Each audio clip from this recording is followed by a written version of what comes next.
chcel by som ešte povedať na tie úražky, ktoré sa sypali z tej špinavej papuly, ktorá sa tak vehementne oháňa Kristom a krížom a je plná nenávisti. Pán Mikloško, vieš čo, ty si jeden diablov syn, hnusný, odporný, ale všetko to bereme s rezervou, pretože ťa bereme jak mentálne retardovaného, čiže všetko ti to prepáčime. Slovenská národná strana ani z toho nezomre, ani nezanikne. Je to najstaršia politická strana nás Slovákov, ktorá tu existuje od roku 1871 a bude existovať, či už táto opozícia tu bude, alebo či tu tí gavnári hore sediaci budú, alebo nebudú. No vy sa smejte, ale smejete sa zo svojej vlastnej blbosti. A to mi nejak neprekáža, keď sa smejete sám zo seba. A to, čo rozprával túto predkladateľ, no neviem, tak teda vás nepoznám vôbec. Ja som sa čudoval, že vôbec tu sedíte niekde, neviem, skade ste spadol z neba, ale budiš, no. Budiš, keď už tu rozprávate tie svoje nezmysly. No a keď som počúval, neviem, v TA3, pán poslanec z Martina, ale aj vám som priezvisko zabudol, Janiš, no keď som vás počúval, no tak to bolo komické. To bolo niečo neskutočné. Som to vyrátal, 13 razy ste zopakovali to isté. 13 krát. Ja už som si myslel, že neviem, či som ja mentálne retardovaný, alebo vy. Ale aby sme sa tu skutočne nepredvádzali, veď to je úplne trapné sa ukazovať ľuďom, keď si niekto myslí, že tu sedí na zadku, tlačí gombíky a ešte si myslí, že robí. Tak to je nehoráznosť. Už skutočne šetrite nás, časovo šetrite, odhlasujme to, buď tak odhlasujeme, alebo tak odhlasujeme. Len prosím vás, netárajte a netvárte sa, jak ťažko pracujúci ľudia. Ja vás o toto prosím. Ďakujem pekne. Som najväčší ožran galaxie, teraz som už poľský žid. Za chvíľu niekto povie, že som agent maďarskej rozviedky. Jak mohol pán Boh dať takú krásnu krajinu takým škaredým ľuďom? Myslel tým starých Maďarov, lebo to boli mongoloidné typy s krivými nohami a ešte hnusnými koňmi. Malými koníkmi dokonca. Keby ma holandská vláda poverila, ja by som veľmi rád tú stranu vystrelal. Ty si pred chvíľou vychrlil veľkú kritiku na adresu bývalej vlády alebo bývalých dvoch vlád. Už ty si myslíš, že všetky keď malý krpatý Dzurinda začne o mne rozprávať, že som výpalník. Pán predseda, prosím. A on, keď si dovolí povedať o mne, že som výpalník, to čo je? Pán predseda. To je urážka taká. Ja by som ťa, pán predseda, ja by som ťa poprosil, keby sme sa... To povedal tiež na kameru, to nebolo vulgárne, keď povie o mne, že som výpalník. Za výpalníctvo sa sedí v base.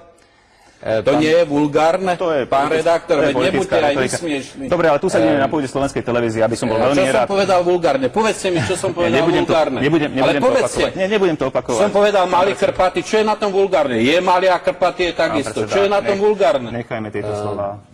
Veď nebuďte smiešní.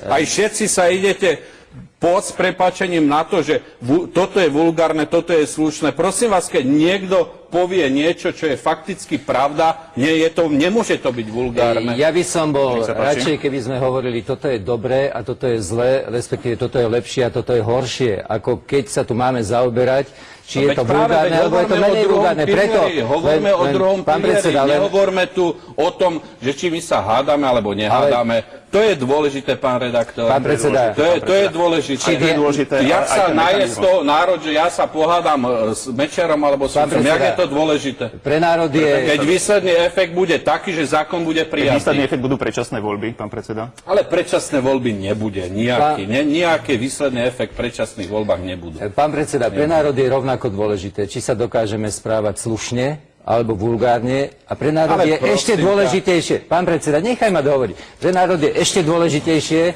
či dokážeme prijímať dobré alebo zlé rozhodnutia pre nás, pre všetkých. Ale ja nehovorím nejaké vulgárnosti. Ja si myslím, že napríklad vulgárnosti hovoril premiér Maďarskej republiky, keď hovoril o svojom národe alebo o svojom štáte ako skurvenom štáte. To bola vulgárnosť. Hovorme o sebe, nehovorme. To bola vulgárnosť. Takéto citácie, ja som to počul pri rozprave v parlamente ste To je vulgárnosť podľa môjho názoru. Citujete, to je v poriadku, on to... Ale prosím vás, celý národ sa pozerá na také zvrhlosti ako Big Brothers, Vyvolení a ja neviem čo. A to nie je vulgárnosť? A je to v normálnom programe? A zahlcujeme tým deti, mládež. A tu rozprávate, keď niekto povie o niekom, že je krpatý a malý, že je vulgárnosť. A tam pomaličky súložia na obrazovke pred deťmi a mládežou. To nie je vulgárne? Prosím vás, nebuďte pokrytci. Táto spoločnosť celá je pokrytecká. Aj vy ste pokrytec. Vy sa tu hráte na slušného a pritom, veď pre pána Jana, tu by sme mali diskutovať stále o takýchto špinavostiach a hnusnostiach a vulgárnostiach. Poďme k téme, ktorá... A niekto povie faktickú pravdu a je vulgárny. To je úplne smiešné. Dostaňme sa aj k národným témam, pretože takýmito No debatami... veď vy to problematizujete. Ja sa vás teraz Keď to neviete moderovať, tak nerobte redaktora. A choďte k lopate. Pán Slota, parlament prijal uznesenie k Černovu. Viete čo, keď vy ste buzerantka, tak mne to nejak moc nevadí, ale keď to silou moca budete prezentovať ako v São Paule, teraz kde bolo 3 milióny buzerantov, tak to už mi vadí. Ako napríklad ten génius mladý, hej? Najmúdrejší po Einsteinovi, Lipšic. Ten by bol skutočne, to by bol najlepší predseda KDH, pretože to KDH by skončilo 100%. Iste chodíte vedľa slovenských diaľnic, alebo po diaľniciach. Áno, občas áno. A nie je vám ľúto tých žien? Nie je ľúto aj tých žien a dokonca niekedy aj tej druhej strany. Nemáme sa zamýšľať nad tým... To je v poriadku. Pán predseda, vieš, ja by som to veľmi zjednodušil zase, pretože riešenie je vždy najkrajšie, keď je jednoduché. A tie škaredé, keby boli aspoň pekné, ale škaredé, aj z väčšej časti cigánky, čo tam stoja, proste by dostali riadnu nakladačku pelendrekom a možno, že by si to rozmysleli, aby tam už ďalej nestávali.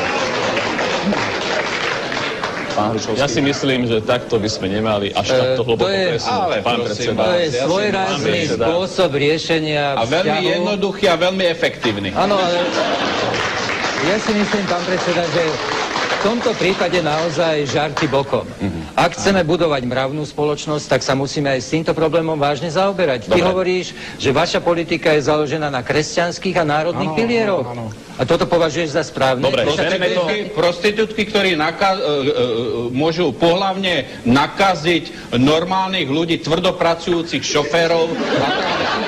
Toto je nejaký trest? Ja si myslím, že je veľmi mierny. Veľmi mierny. No, takže súhlasíš, aby sme sa s tým zaoberali. Ste si niečo pred reláciou, pán Sultán? Posunili ste sa niečím?